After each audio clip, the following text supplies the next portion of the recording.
Long term లో multibagger returns deliver చేసే potential ఉన్న సెక్టార్ డిఫెన్స్ సెక్టార్. బికాస్ ప్రతి సంవత్సరం కూడా గవర్నమెంట్ బడ్జెట్ లో ఎక్కువ శాతం డిఫెన్స్ కి మాత్రమే అలొకేట్ చేస్తుంది. కాబట్టి ఈ సెక్టార్ లో మనకి రిస్క్ అనేది తక్కువ అండ్ రివార్డ్ అనేది హ్యూజ్ గా ఎక్స్పెక్ట్ చేయొచ్చు. సో డిఫెన్స్ సెక్టార్ లో ప్రెసెంట్ అట్రాక్టివ్ వాల్యుయేషన్ లో దొరుకుతున్న స్టాక్ గురించి ఈ వీడియోలో క్లియర్ గా డిస్కస్ చేద్దాం. కాబట్టి వీడియోని ఎక్కడ స్కిప్ చేయకుండా ఎండ్ వరకు చూడండి. అలానే మన ఛానల్ కి ఫస్ట్ టైం వచ్చినట్లయితే సబ్స్క్రైబ్ చేసుకుని పక్కనే ఉన్న బెల్ బటన్ ని యాక్టివేట్ చేసుకోండి. ఇంకా ఏ మాత్రం లేట్ చేయకుండా వీడియోలోకి వెళ్ళిపోదాం. హిందుస్థాన్ ఏరోనాటిక్స్ లిమిటెడ్ ఈ కంపెనీ ఎయిర్ క్రాఫ్ట్స్ ఇంకా హెలికాప్టర్స్ ని మ్యానుఫ్యాక్చర్ చేస్తుంది. అంతేకాకుండా వాటి మెయింటెనెన్స్ ఇంకా రిపేర్ సర్వీసెస్ కూడా చేస్తుంది. ఈ కంపెనీలో ఇన్వెస్ట్ చేసిన చాలా మంది కూడా ఈ కంపెనీ మేజర్ గా ఎయిర్ క్రాఫ్ట్స్ ఇంకా హెలికాప్టర్స్ ని మ్యానుఫ్యాక్చర్ చేస్తుందని మాత్రమే తెలుసు. కానీ ఫ్రెండ్స్, ఎయిర్ క్రాఫ్ట్ ఇంకా హెలికాప్టర్స్ మ్యానుఫ్యాక్చరింగ్ ద్వారా వీళ్ళకి వచ్చే రెవెన్యూ కేవలం 19% మాత్రమే. వీళ్ళ మేజర్ రెవెన్యూ కాంట్రిబ్యూషన్ 47% అనేది ఎయిర్ క్రాఫ్ట్ ఇంకా హెలికాప్టర్స్ యొక్క రిపేర్ సర్వీసెస్ ద్వారానే వస్తుంది. అండ్ యాక్సెసరీస్ నుంచి 19% రెవెన్యూ జనరేట్ చేస్తుంది. ఇంకా డెవలప్మెంట్ సెగ్మెంట్ నుంచి 15% రెవెన్యూని జనరేట్ చేస్తుంది. ప్రెసెంట్ ఈ కంపెనీ దగ్గర డెవలప్మెంట్ ఫేజ్ లో ఉన్న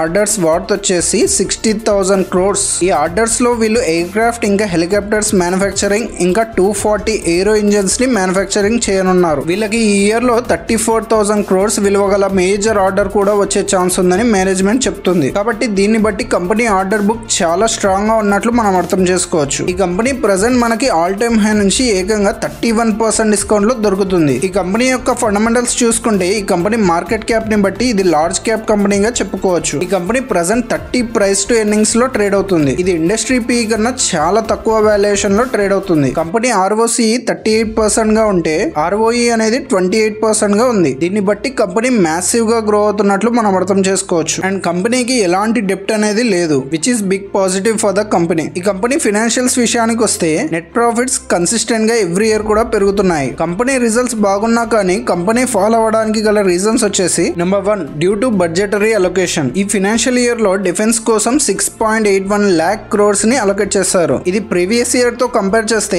9.53% అనేది పెంచినట్లు తెలుస్తుంది. బడ్జెట్ లో డిఫెన్స్ అలొకేషన్ అనేది పెరిగింది కదా అంటే ఇక్కడే ఉంది అసలైన ట్విస్ట్. అదేంటంటే డిఫెన్స్ సెక్టార్ అంటే అందులో ఆర్మీ, నేవీ, ఎయిర్ ఫోర్స్ ఇలా అన్ని కూడా వస్తాయి. అందులో మనం కేవలం HAL పరంగా చూస్తే ఎయిర్ క్రాఫ్ట్ ఇంకా ఏరో ఇంజన్స్ కోసం ఈ ఇయర్ లో 48,614 crores అలొకేట్ చేశారు. ఇది ప్రీవియస్ ఇయర్ తో కంపేర్ చేస్తే కేవలం 4% మాత్రమే పెంచినట్లు తెలుస్తుంది. కాబట్టి ఈ బడ్జెట్ అలొకేషన్ అనేది ఇన్వెస్టర్స్ ని సాటిస్ఫై చేయలేకపోయింది. కాబట్టి ఈ స్టాక్ లో ఇంత ఫాల్ చూసాం. సెకండ్ రీజన్ వచ్చేసి 2021 ఫిబ్రవరిలో HAL కి 48,000 crores విలువ గల ఆర్డర్ ఇండియన్ ఎయిర్ ఫోర్స్ నుంచి లభించింది. అండ్ ఈ ఆర్డర్ లో భాగంగా వీళ్ళు 83 Tejas Mark 1A fighter jets ని 2024 మార్చ్ వరకు డెలివర్ చేయాల్సి ఉన్నది. కానీ ఈ ఆర్డర్ అనేది ఇప్పటి వరకు కూడా డెలివర్ చేయలేకపోయారు. దీనివల్ల ఇన్వెస్టర్స్ యొక్క సెంటిమెంట్ అనేది నెగటివ్ గా టర్న్ అయింది. బికాస్ ఏ కంపెనీ అయినా కానీ క్లయింట్స్ కి కరెక్ట్ టైం కి ఆర్డర్ డెలివర్ చేయగలిగితే మాత్రమే మళ్ళీ ఫ్యూచర్ లో వాళ్ళ నుంచి ఆర్డర్స్ వచ్చే ఛాన్స్ ఉంటుంది. ఆర్డర్ డిలే అవ్వడం వల్ల కంపెనీ ప్రెస్టేజ్ కూడా డ్యామేజ్ అయ్యే ఛాన్స్ ఉంటుంది. అండ్ ఇలా డిలే అవ్వడం ఇదేం కొత్త కాదు. బికాస్ 2010 లో ఎయిర్ ఫోర్స్ నుంచి